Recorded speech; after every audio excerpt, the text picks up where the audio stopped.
Good morning students, open your science textbook at page number 5. Today's topic is uniform circular motion and magnitude of centripetal force. See this, why did Newton assume inverse square dependence on square in its law of gravitation? He was helped by the Kepler's third law in this as shown. In the previous video we have seen Newton's universal law of gravitation, and according to that law every object in the universe attracts other object with a force, and this force is directly proportional to the product of their masses and inversely proportional to the square of distance between them. Means क्या था यहाँ पर F proportional to 1/r². तो यहाँ पे Newton ने ये inverse proportion क्यों लिया? प्रोडक्ट इसमें क्या लिया था इसने? Mass F proportional to product of masses. तो ये क्या था? डायरेक्टली प्रोपोर्शनल था. बट इसने डिस्टेंस में क्या लिया? Inverse proportion. तो हमें यहाँ पे यही देखना है कि इसने इनवर्स प्रोपोर्शन ही क्यों लिया. इट मीन्स यहाँ पे ये F प्रोपोर्शनल टू 1/r² ही क्यों अज्यूम किया. Uniform circular motion, magnitude of centripetal force. Previous video में हमने ऑलरेडी देख चुके हैं सर्कुलर मोशन और सेंट्रीपिटल फोर्स. सर्कुलर मोशन क्या होती है? Motion of an object in circular orbit. कोई भी ऑब्जेक्ट अगर सर्कल में मूव कर रहा है तो वो कौन सी मोशन हो गई? Circular motion. और यूनिफॉर्म सर्कुलर मोशन मीन्स उस ऑब्जेक्ट के वेलोसिटी क्या रहेंगी? कांस्टेंट रहेंगी. मीन्स एक ही वेलोसिटी से वो ट्रेवल करेगा, ना ही उसकी वेलोसिटी इंक्रीज होंगी ना ही डिक्रीज होंगी. सपोज अगर वो 5 मीटर पर मिनट ट्रेवल कर रहा है, मीन्स 1 मिनट में 5 मीटर का डिस्टेंस कवर कर रहा है, तो उसकी स्पीड एज इट इज़ ही रहेंगी, ना ही स्पीड इंक्रीज होगी या ना ही डिक्रीज होगी. जैसे हम एग्जांपल ले सकते हैं hands of wall clock, hands of clock. उसमें मिनट्स, सेकेंड, आवर्स के जो हैंड्स होते हैं वो एक ही स्पीड में ट्रेवल करते हैं. जो मिनट्स का है वो 60 मिनट में ही एक राउंड कंप्लीट करेगा. आवर्स का है वो 12 आवर्स में ही एक राउंड कंप्लीट करेंगे. तो उनकी स्पीड कैसी रहती है? यूनिफॉर्म रहती है.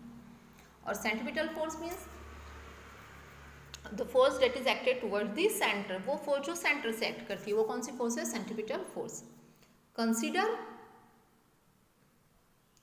Consider an object moving in a circle with constant speed.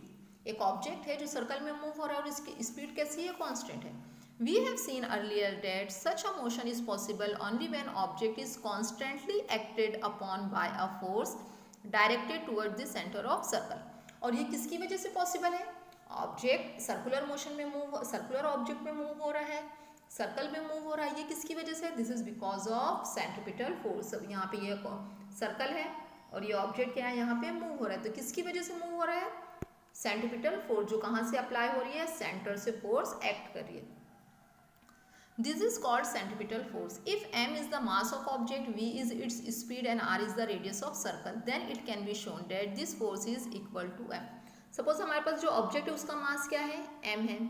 Radius of circle r and the velocity is v. Velocity v है. So in that condition, centripetal force will be F is equal to mv square upon r. This is the formula of centripetal force. इसके पहले जो हमने formula देखे F is equal to G m1 m2 upon r square. This is the formula of gravitational force. वो किसका formula है? Gravitational force का. And this is the formula of centripetal force. F is equal to mv square upon r. Next para, if a planet is revolving around the sun in circular orbit in uniform circular motion. जितने भी planet है वो सभी किस में move होते हैं? Circle में मूव होते हैं, सर्कुलर ऑर्बिट में. किसके अराउंड? सन के अराउंड. और उनकी जो स्पीड होती है वो कैसे रहते हैं? यूनिफॉर्म. क्योंकि उनकी स्पीड एक ही स्पीड में, वो कांस्टेंट स्पीड में ट्रेवल करते हैं, ना ही उनकी स्पीड इंक्रीज होती है ना ही डिक्रीज होती है. Then centripetal force acting on the planet toward the sun must be F is equal to mv square upon r. जो प्लैनेट है यहाँ पे ये सन के अराउंड, सपोज ये अर्थ है, ये प्लैनेट जो मूव हो रहा है, तो इसके ऊपर जो फोर्स एक्ट करेंगी वो कौन सी फोर्स है? Centripetal force. That is F is equal to mv square upon r. The speed of planet can be expressed in the term of period of revolution t as follows. The distance traveled by planet in one revolution is equal to parameter of orbit 2 pi r.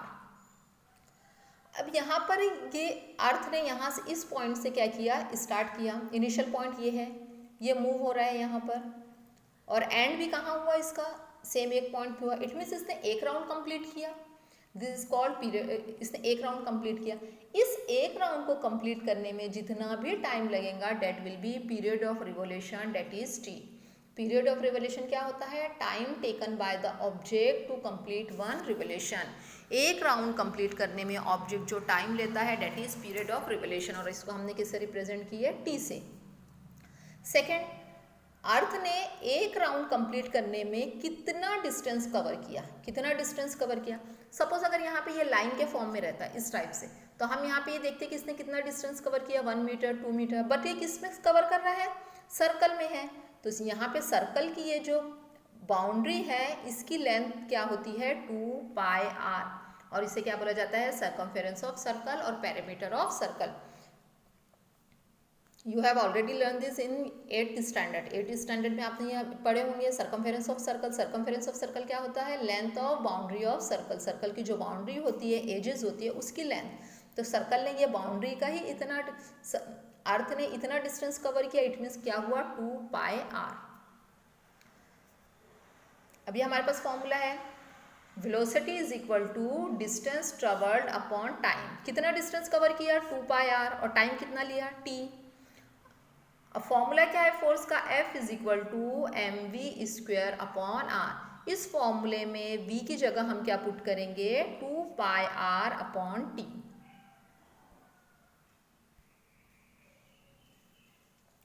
देखिए, velocity is equal to d upon t, that is 2 pi upon t. Force क्या है? F is equal to m v square upon are.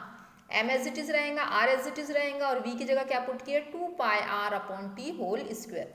अब ये bracket को open करेंगे, m as it is है 2 का square 4 pi square r square, और ये आ गया t स्क्वायर।